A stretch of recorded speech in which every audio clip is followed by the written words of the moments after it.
Hockey, a sport that's steeped in tradition and has passionate fans all around the world. Over the last century, though, it's transformed in ways that are both exciting and challenging.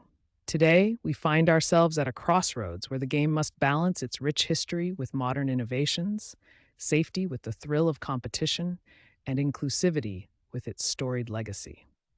Now, let's take a quick trip down memory lane. Hockey originated in late 19th century Canada, where its early rules laid the groundwork for what we know and love today.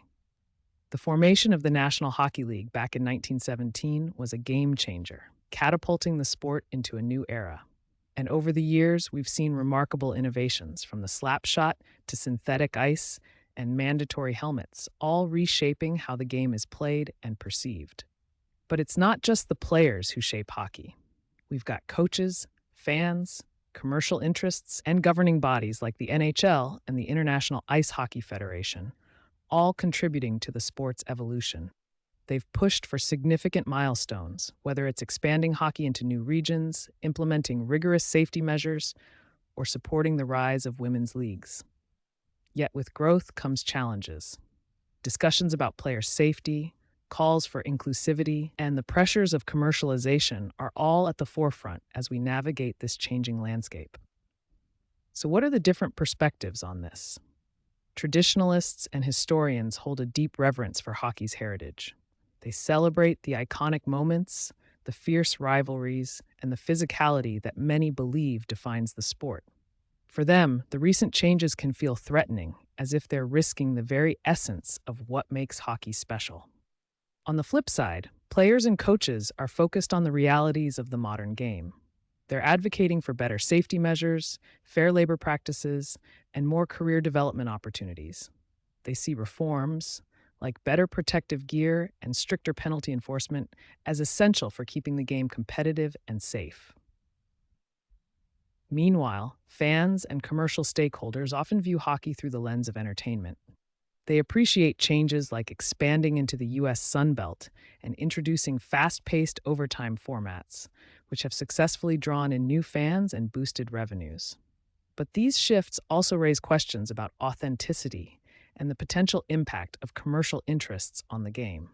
As we talk about safety, advocates are highlighting crucial issues like concussions and long-term health effects. They're pushing for stricter protocols and better protective gear. Growth and inclusivity advocates are also pointing out barriers, such as high costs and underrepresentation in marginalized communities. If hockey's going to thrive on a global scale, these hurdles need to be addressed. But purists caution that if we're not careful, efforts to modernize could unintentionally dilute what makes hockey unique. Let's dive a bit deeper into the debate.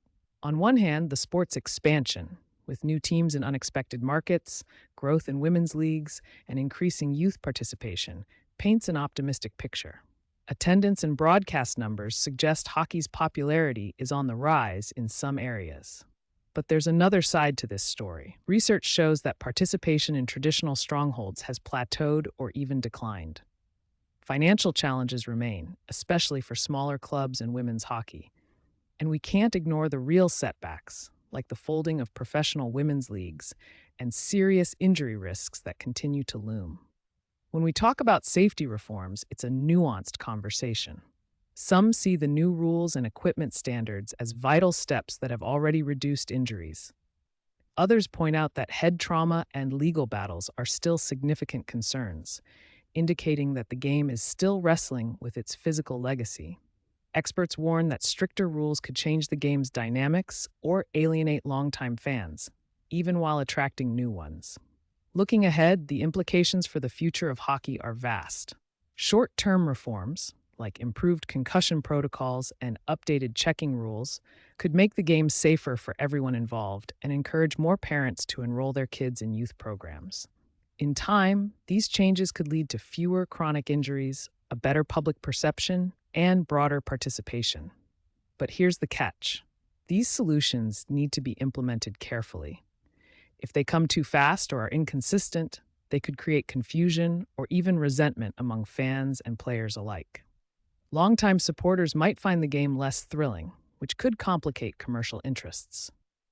The balance between tradition and modernization, especially regarding inclusivity and marketing, will likely shape hockey's trajectory moving forward. In essence, the evolution of hockey reflects a sport that's proud of its roots while also eager to embrace change. Growth offers opportunities for diversity and innovation, but we must approach it with a sensitivity to what makes hockey, hockey. The challenge for everyone involved, whether you're a young player at the rink or an executive in the boardroom, is to navigate these tensions and work toward a game that's not only safe, but stays true to its foundational spirit. In conclusion, understanding hockey today means appreciating its rich past while recognizing the ongoing debates surrounding its future. Moving forward isn't just about choosing between old and new, it's about finding a thoughtful blend of both. By preserving the heart of the game, we can make hockey safer, more inclusive, and accessible for generations to come.